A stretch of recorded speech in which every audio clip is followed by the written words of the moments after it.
Well, last Sunday on Sports World, we ran a story on the first day of the Oakbank Racing Carnival. Oakbank's regarded as the largest picnic race meeting in the world, culminating with the Great Eastern Steeplechase on Easter Monday. But this year, the event didn't go as planned. Andrew Kay reports on a race that will not be remembered for spectacular steeplechasing or even who won, but an event scarred by tragedy. And we warn that some of the pictures may be distressing to some viewers. This is the race that attracted a record crowd of more than 72,000 people to picturesque Oakbank, the country's best steeplechasers taking on 5,000 metres of perhaps the most gruelling circuit in the land. They're off, and a dashing sort of a start too. The early stages of the race were incident-free, the crowd mesmerised by the outstanding ability of the pint-sized previous winner, River Amos. Most were hoping he could produce a fairy tale return to the winner's circle to claim the prize again.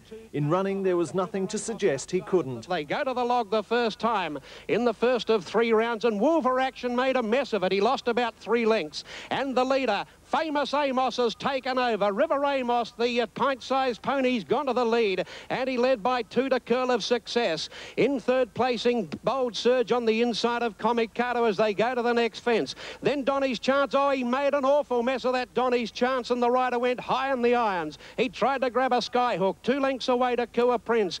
Back along the inside running next as Wolver Action gains momentum again. Down on the rail was Contract. They were followed by Blackton Boy over the first of the downhill double. Coming to the second one, River Amos is well clear. Well back in the field behind Contract, then leading the second pack, Blackton Boy.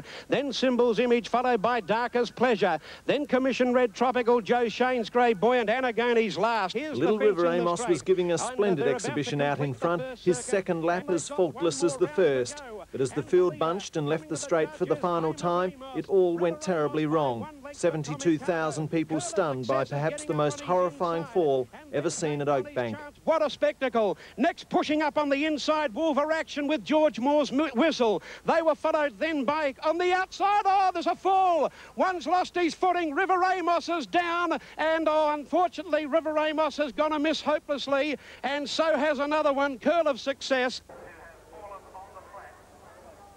10-year-old River Amos and 8-year-old Curl of Success both suffered compound leg fractures and were destroyed behind screens in front of the distraught crowd. But the drama was not over. Violence erupted soon after the race in the jockey's room. The rider of Curl of Success, Laurie Poltridge, ended with stitches for a head wound. The rider of River Amos, Michael Patton, suspended for 3 months after a guilty plea to a misconduct charge. Excuse me, Laurie. 7 News, mate. How do you feel? What are the injuries? Oh, nothing. That's just from a bit of a disagreement with one of the other jockeys. Just very disappointed and sad that Curl got killed because he was just going beautiful and that horse just rolled in on top of us and bounces into the running rail and chucked the sideways, and we're just a tangled mess. It's little wonder that less than a week after the race, few can remember who won. But that too provided its own story.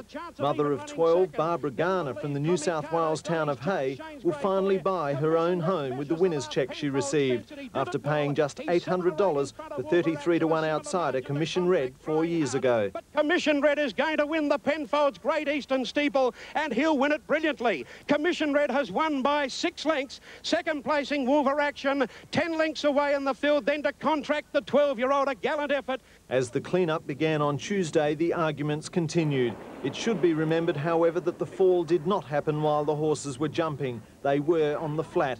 Some blame the condition of the track, and that's the subject of a current inquiry. All we've had this year is absolute accolades and compliments from trainers right throughout Australia and New Zealand.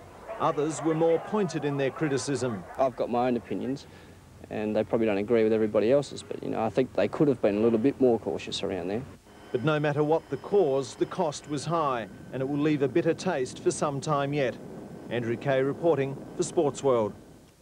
Yes, a really sad story there from Oakbank on Monday. 72,000 people in attendance. It's a wonderful race meeting, and what shocking luck for the horses, the connections, and also for the riders. Well, now to a better story. Sports World's greatest hits. This week it's World Cup Soccer.